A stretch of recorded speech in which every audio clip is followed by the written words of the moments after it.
Bonjour amis sportifs, dans cette vidéo je vais vous faire part de mon entraînement pour le semi-marathon de Falampin qui aura lieu le 15 juin. C'est un entraînement de remise à niveau après une relative baisse d'activité sportive de cet hiver.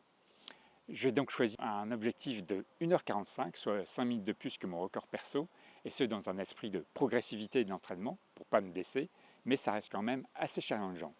Cet entraînement se déroule en 2 cycles de 4 semaines. Je vais donc faire 2 vidéos, une vidéo pour les 4 premières semaines et une vidéo pour les 4 dernières.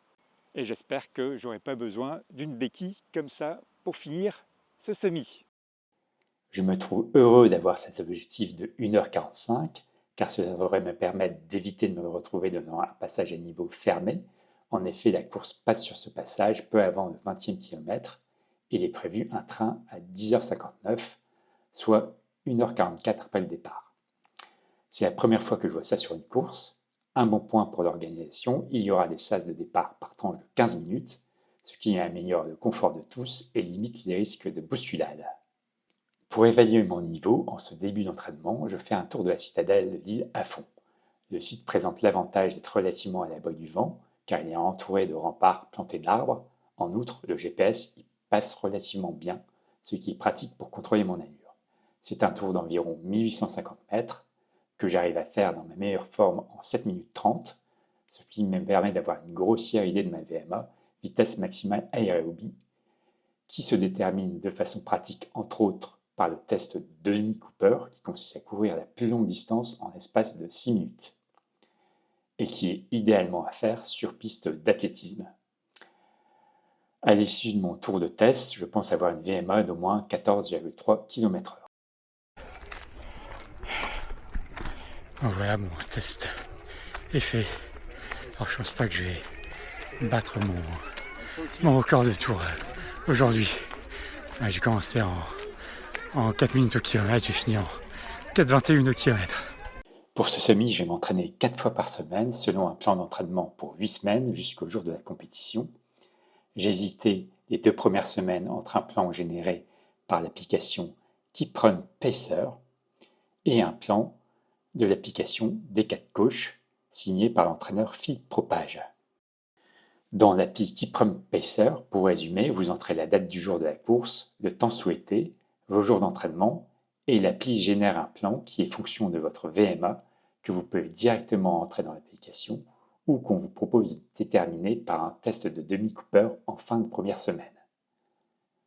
L'appli peut être connectée aux données de votre montre GPS de sorte que vous pouvez y exporter les plans de séance et qu'elle reçoit ensuite les données.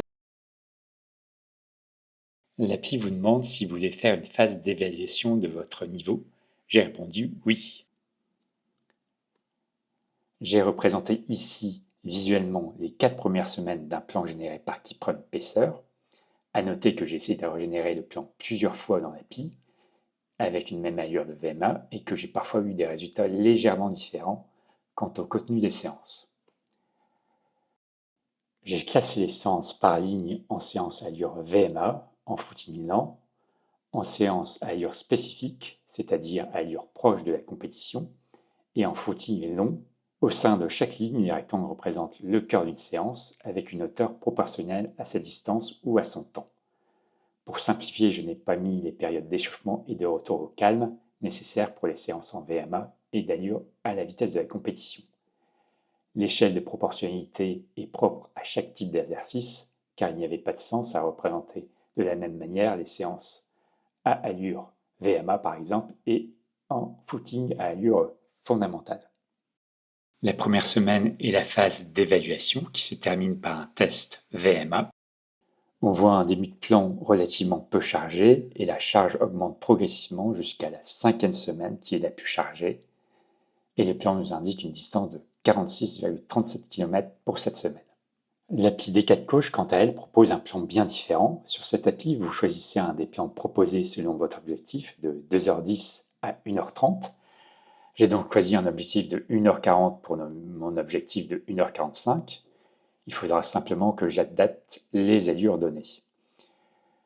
Le plan d'entraînement de D4Coach propose un plan scindé en 2 périodes de 4 semaines. Les 3 premières semaines montent en charge, puis on trouve une semaine allégée Puis, dans les 4 dernières semaines, on débute par la semaine la plus chargée et j'ai expérimenté environ 55 km pour cette semaine.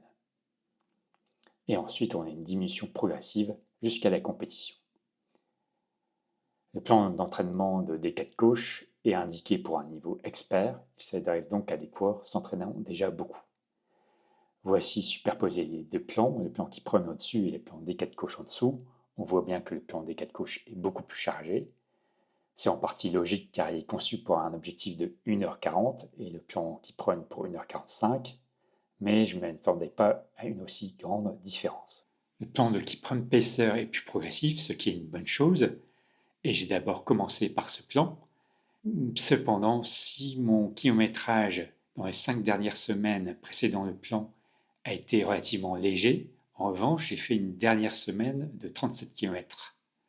Et par contraste, le début du plan de Kiprun Pacer m'est apparu trop léger. C'est pour ça que j'ai changé en fin de deuxième semaine pour le plan de D4 Coach. Le plan de D4 Coach prévoit en outre des routines d'exercice et des accélérations progressives avant d'aborder les séances à allure rapide. Et c'est du reste en suivant ce plan que j'avais réussi à établir mon record d'1h40 il y a 2 ans. Les séances de footing se font par rapport au cardio, ce qui est plus pratique qu'un plan qui ne propose que des allures comme le fait Kiprun. En effet, le GPS donne parfois une allure instantanée qui est parfois complètement erronée. Et puis, je me sens aussi plus libre vis-à-vis de ce plan et moins prisonnier d'un algorithme de génération. Tout au long de l'année, en plus de la course à pied, je fais aussi quelques sorties à vélo. Pour cette préparation du semi, j'ai délaissé le vélo. Je fais aussi tout le long de l'année des séances de fitness grâce au coach Christophe Ruel qui propose 4 séances par semaine aux thèmes très variés. Ça peut être du cardio, du renforcement, de la mobilité. Je vous présente quelques-uns des exercices que je réalise dans ce cadre.